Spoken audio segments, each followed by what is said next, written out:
Hola, hola, bienvenidos nuevamente a otro video de su canal de YouTube, El Tarot de Andy. Yo soy Andy y en este video les traigo otro mazo clásico. En este caso me refiero a el Tarot Dorado del Renacimiento, editorial Lo Escarabeo, también conocido como el Tarot Estensi. Acompáñenme.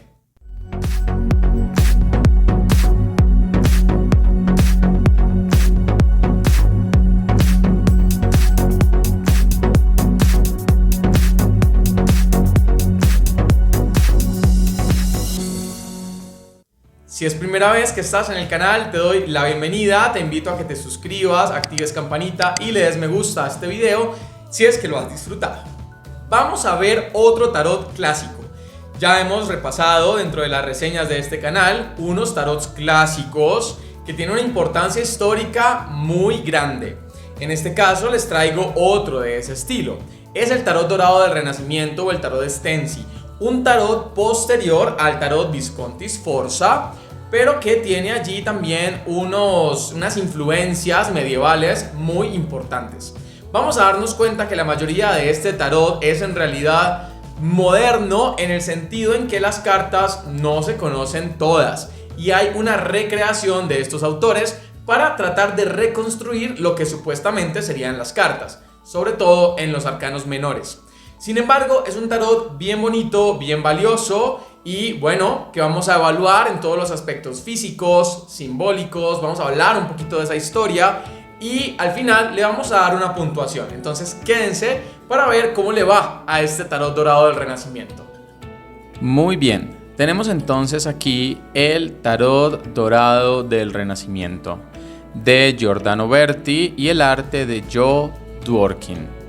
Este tarot es editorial Lo Escarabeo y viene en una caja de cartón muy sencilla. Ya está un poquito maltratada, pero es porque este es uno de los primeros tarots que conseguí. Y como se dan cuenta, en la carta trae una laminilla que es como dorada, semejando la laminilla de oro de los tarots italianos antiguos. Vamos a ver que bueno, este tarot es muy bonito. Vamos a hablar sobre la inspiración de este tarot Estensi y de los aspectos físicos y de las cartas. Lo primero es que, como todos los otros mazos de la editorial de Lo Escarabeo, tenemos aquí un pequeño librito donde aparece algunos ejemplos de adivinación con este tarot, mostrándonos las casas astrológicas, el significado de las cartas, muy sencillo. Aquí unas palabras claves básicamente, pero de este libro sí rescato un poco el recorrido histórico que han hecho presentando este tarot de Estensi o Tarot Dorado del Renacimiento. Esta baraja, mal conocida como el tarot de Carlos VI, es la reconstrucción de una baraja que se encuentra en la Biblioteca Nacional de París y que se compone de tan solo 17 cartas, 16 arcanos mayores y la sota de espadas. Este tarot fue pintado en Italia, en la ciudad de Ferrara, en más o menos el año de 1470. No es, por supuesto, el tarot más antiguo que se conoce, que es el tarot de Filippo Maria Visconti, que se encuentra en la Universidad de Yale en el año de 1441, que salió este tarot Visconti. Sin embargo, este tarot supuestamente de Carlos VI de 1470 sí que se basa en uno de los tarots más antiguos también que existen, esta sección de tarots italianos. En la misma época que salió este tarot de Estensi, en Ferrara se fabricaban muchos tarots, o mejor dicho, los triunfos, que se les llamó cerca del año 1500. De ahí que podríamos ver cómo diferentes barajas conservan elementos en común y que salen de ciudades como Milán o Ferrara. Sin embargo, este tarot de estas 17 cartas que se conservan en esta biblioteca fue mal mencionado como el tarot de Carlos VI por una confusión de un historiador que encontró de alguna manera una referencia a unas cartas que habían sido mandadas a pintar. Esto había sido mandado a pintar por Carlos de Valois, que paga 6 soles parisinos a Gringoneur por 3 barajas de 56 cartas en oro y diversos colores. Y este autor, este historiador que encontró este documento, relaciona las cartas que estaban en la Biblioteca Nacional con esas, y por eso se conocen como las cartas de Carlos VI. Sin embargo, este tarot se denomina como el tarot de Stensi. Giordano Berti, que es el autor de esta baraja, nos menciona que tuvo una gran dificultad porque se le encargó tratar de completar la baraja. Una baraja donde solamente quedaban 17 cartas y tenía que sacar 78. Lo que Giordano Berti hizo fue eliminar la sota de espadas, tratar de encontrar otras referencias de los otros tarots de la misma época, de la misma ciudad, para reconstruir los arcanos mayores y basarse en el fresco que el duque Borso d'Este manda pintar en la sala de los meses del Palacio Schifanoia. Esta obra de arte es la que inspira a las representaciones de los arcanos menores de este tarot, pero son una reproducción moderna de unas cartas que nunca vamos a saber realmente cómo eran porque no se conservan más.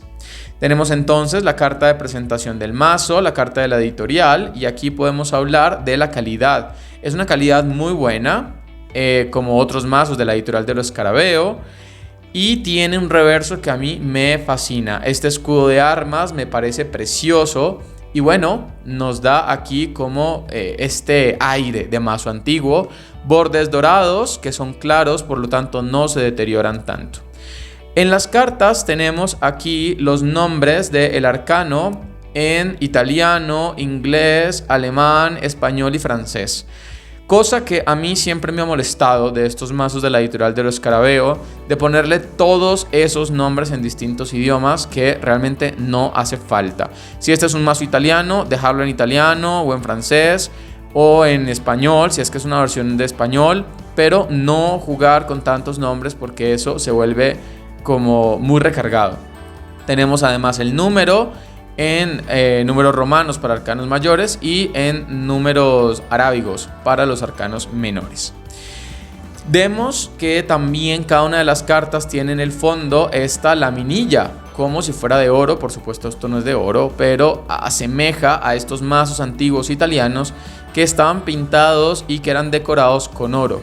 Y eso lo hace muy especial. Por supuesto, también hace que este mazo sea un poco más delicado, entonces hay que cuidarlo mucho. Aquí tenemos la representación del loco, el mago. Van a irse dando cuenta cómo las cartas también van a cambiar bastante. Vemos aquí el arte italiano en la representación de los rostros, de los ropajes, de las vestiduras, y hay cartas que, bueno, son bastante diferentes a un clásico tarot de Marsella, quizás son más similares a un Visconti, pero de todas maneras hay bastantes diferencias entre el uno y el otro.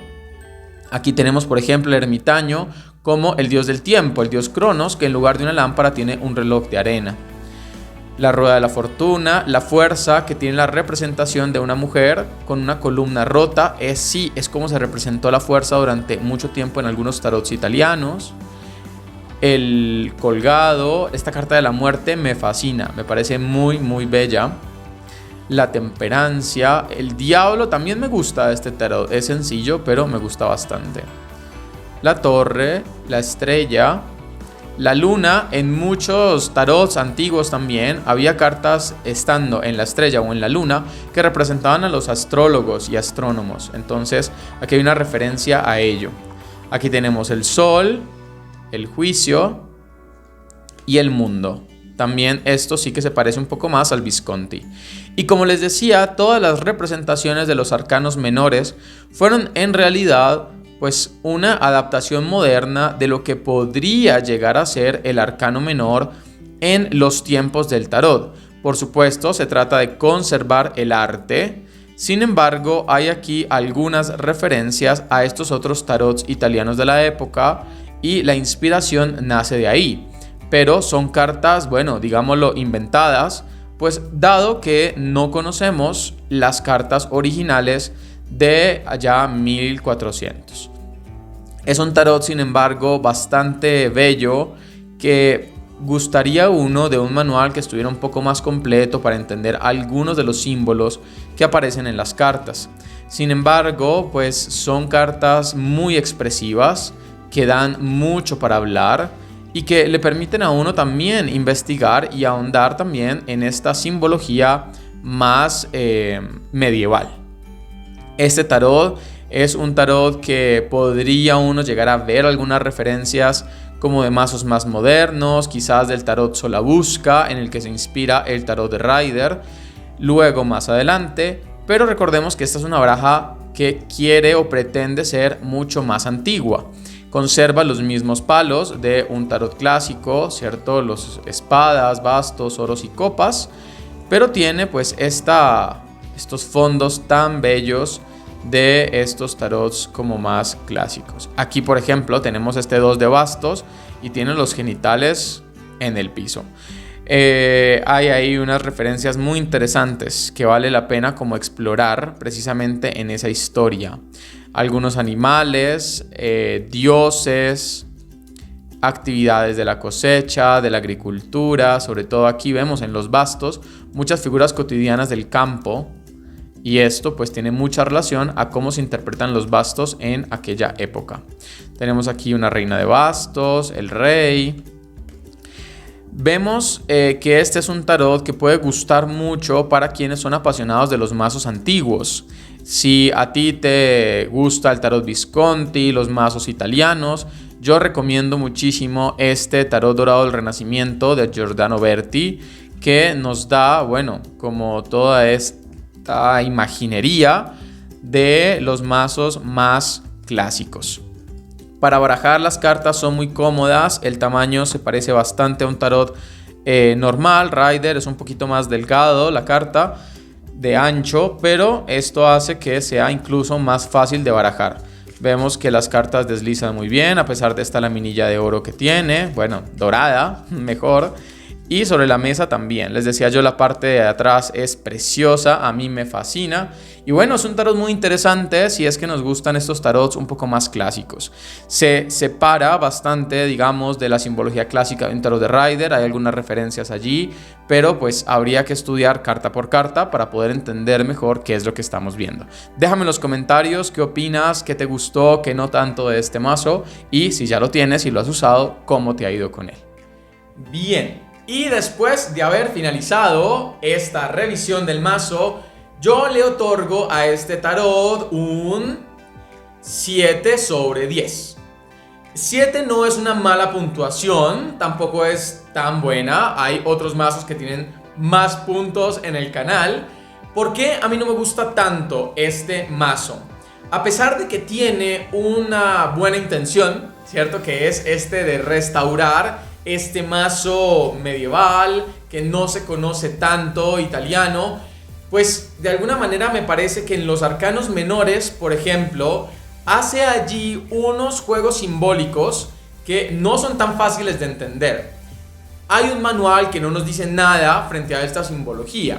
Entonces tendría uno que irse a tratar de indagar por su cuenta un montón de las escenas que aparecen acá. No es del todo claro por qué los autores hacen unas decisiones frente a la imagen en los arcanos menores de cierta manera. También creo que esos arcanos menores son unas reconstrucciones que realmente no sabemos si eran estilo Pips o si eran así con escenas, como el tarot Solabusca o lo que luego sería el tarot de Rider.